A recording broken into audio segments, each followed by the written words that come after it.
Greetings of the day to all the viewers watching KCGC channel. I am Dr. Amandeep Kaur, Assistant Professor, Khalsa College of Education, GT Road, Amritsar. So today we will discuss very interesting topic of economics, that is consumption, function and psychological law of consumption. So we all know that we are very good consumers. We are very good consumer as well as we are rational consumers. So economic behavior is one of the important part of our life. Because in economics, we study various economic as well as non-economic activities.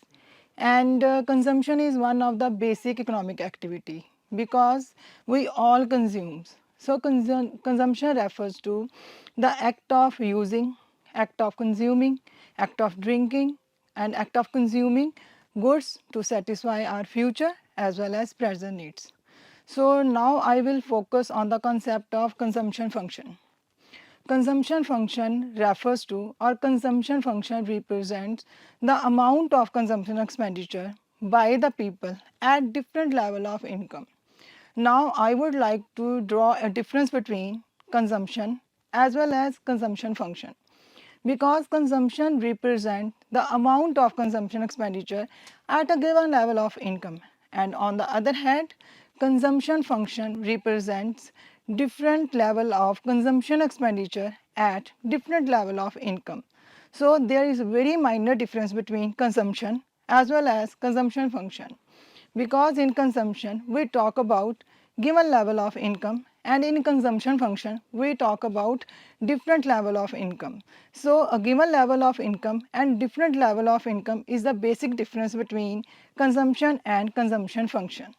So now I would like to explain or I will discuss the various features of consumption function.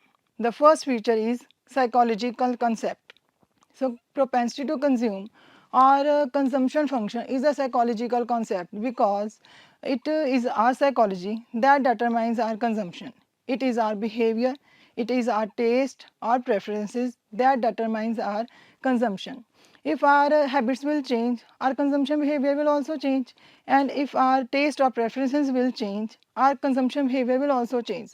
Suppose a person is habitual of eating almonds every day, and if the price of almonds is increasing or decreasing, it has no impact on the psychology of a person because he or she is the habitual of eating. So it will not affect his or her consumption pattern. So consumption pattern in the short run remain constant. It is also a psychological concept as well as it remain constant in the short period. Second feature of propensity to consume or consumption function is unequal propensity to consume. Unequal propensity to consume means the poor people has a very high level of propensity to consume, and on the other hand rich people has very low level of propensity to consume, because whenever there is increase in income of the poor people, they always ready to use the entire increase in their income. So most of the needs of the rich people has already been fulfilled. So they spend less and save more. So the next point is income and employment in the short run. So income and employment in the short run depends upon propensity to consume, because if the people will have more consumption pattern or if they follow very rich consumption pattern, it means they will demand more goods, and when they will demand more goods, it means there will be increase in the income and employment in the country. Next one is consumption in the short run. Consumption in the short run depends upon marginal propensity to consume and autonomous consumption. Autonomous consumption means that the people will have consumption even if their income is zero. Next point is consumption in the long run. So consumption behavior or consumption pattern of people in the long run depends upon marginal propensity to consume. So there will be no any autonomous consumption in the long run. So further I will explain the attributes of propensity to consume or consumption function. Basically, there are two types or two attributes of propensity to consume. First one is average propensity to consume, and second one is marginal propensity to consume.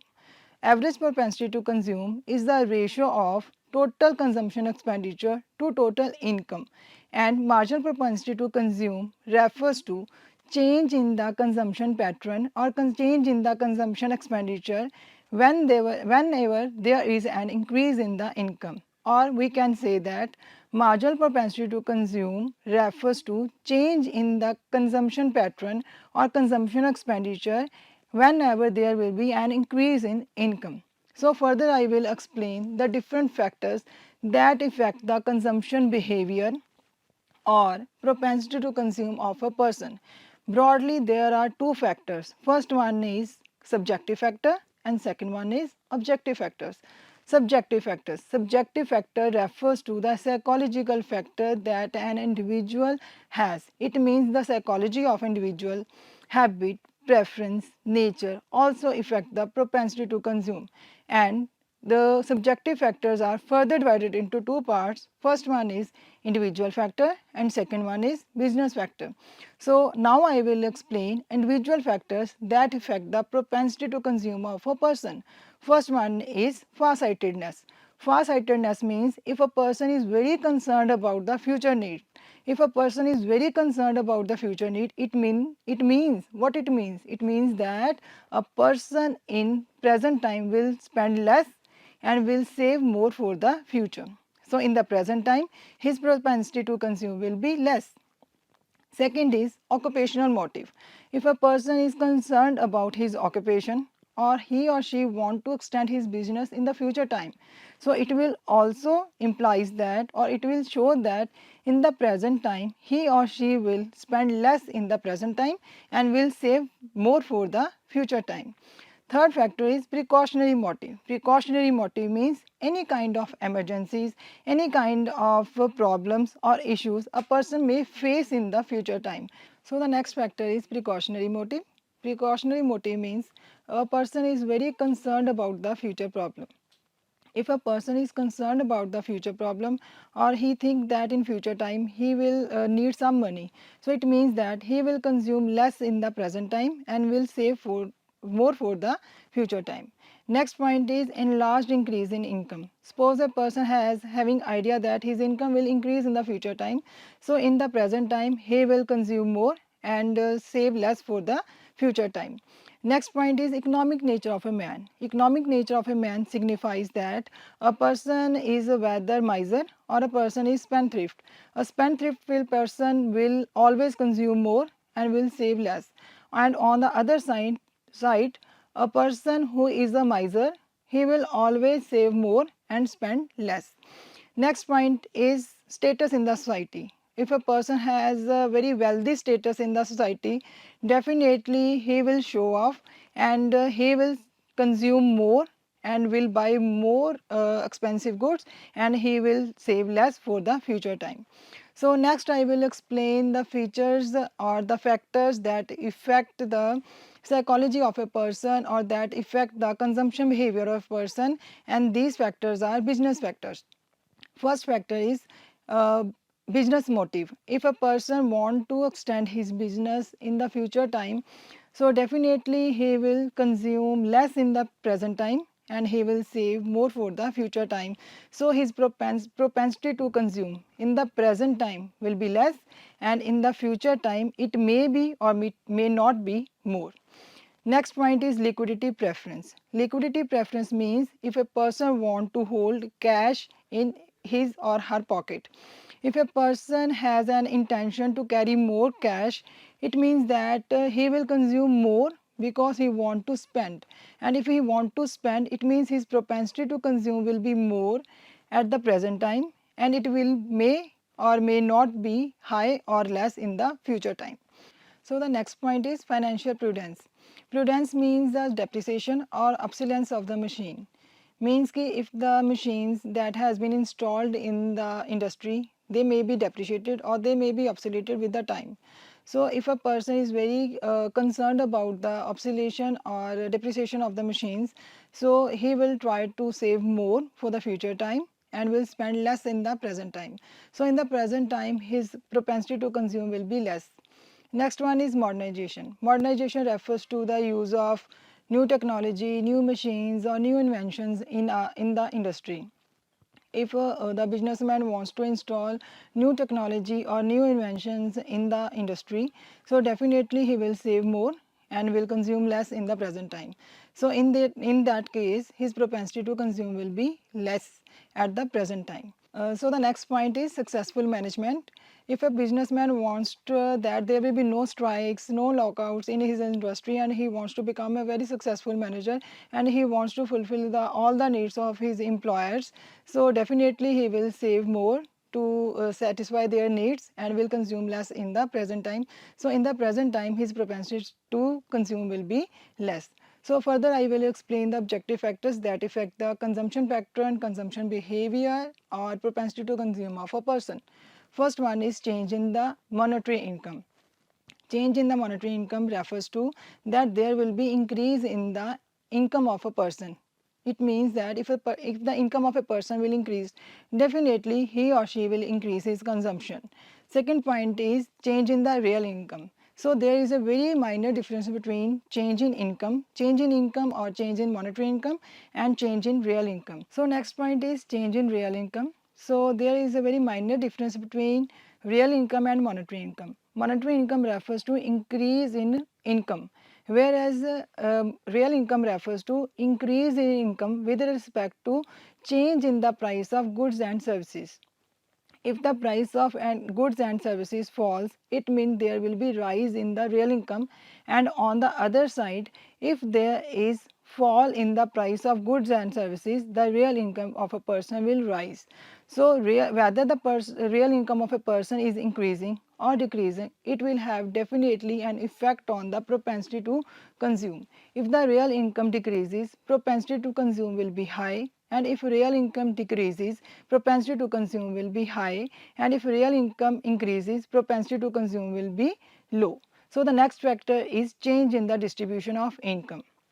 Distribution of income means whether there are so many poor or whether there are so many rich in the country, or what kind of population exists in the country, whether the people are poor, whether the people are rich, whether the people are old, whether the people are young, or whether there are so many children in the country. So distribution of income also affect the propensity to consume. If the income is only distributed among the rich people, it means that there will be low propensity to consume, and if the income is distributed among the poor people, it means propensity to consume will be high. So next point is windfall losses and windfall gains. So the next point is windfall gains and windfall losses. Windfall gains means sudden benefit, and windfall losses means sudden loss. If a person has sudden benefit, it means that his propensity to consume will be high because he is getting more income. And on the other side, if there is sudden loss, it means that his income has been decreased. It means that his propensity to consume will be less. So the next point is change in the rate of interest. Rate of interest is directly related to our savings. If there is increase in the rate of interest, it means we will save more and will spend less. And on the other side, if the rate of interest decreases, our saving will also decrease, and there will be an increase in the consumption behavior of the people. So the next point is availability of goods and services. If the goods and services are easily available in the market, it means there will be high propensity to consume because goods are easily available. And if the availability of goods and services in the market is very shortage, so the people will have less propensity to consume. So the next point is change in the taste or preferences of the people. So the next point is change in the taste and preferences of the people. If there is sudden change in the taste and preferences of the people, definitely they will consume more and save less for the future. So their propensity to consume will be high. Next point is change in the composition of population. Composition of population refers to the number of young people, number of old people, and number of children in our society. If there is the high number of young people in our society, it means they will demand more, and they will consume more goods and services, though their propensity to consume will be high. Next one is credit and installment facilities. If there is easy availability of credit and installments in our country, so definitely it will provoke the people to consume more or compel the people to consume more, because they can consume even if they have don't in, if even if they have no income in their pocket. So credit and installment facility also increases the propensity to consume of the people. So the next point that I will discuss, that is psychological law of consumption. So the law that has been developed on the basis of relationship between aggregate consumption and aggregate income, that is known as psychological law of consumption. So psychological law of consumption refers to the relationship between aggregate income as well as aggregate consumption. So this law has been propounded by Keynes. So according to Keynes, whenever there is an increase in the income of the people, the consumption of the people also increases, but not in the same way as the way their income increases. It means that whenever there is an increase in income of the people will also increase their consumption, but it is somewhat less. It because of the psychology of the person, because now they are eager to save more as compared to consume more. Now I will explain assumptions of psychological law of consumption. There are basically three assumptions of psychological law of consumption. First one is there is no change in the psychology and institutional complex.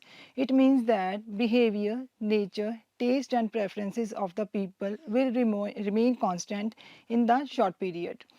Second is normal condition. So, a psychological law of consumption hold goods only in normal condition when there is no war, there is no depression, boom, or any political disturbances in the country. And the third assumption is capitalist prosperous economy. Capitalist prosperous economy means that there is no interference of the government, because whenever there will be interference of the government, it means that government will decide the price of the product, and if the price of the product are decided by the government, definitely it will have an effect on the mind of the people.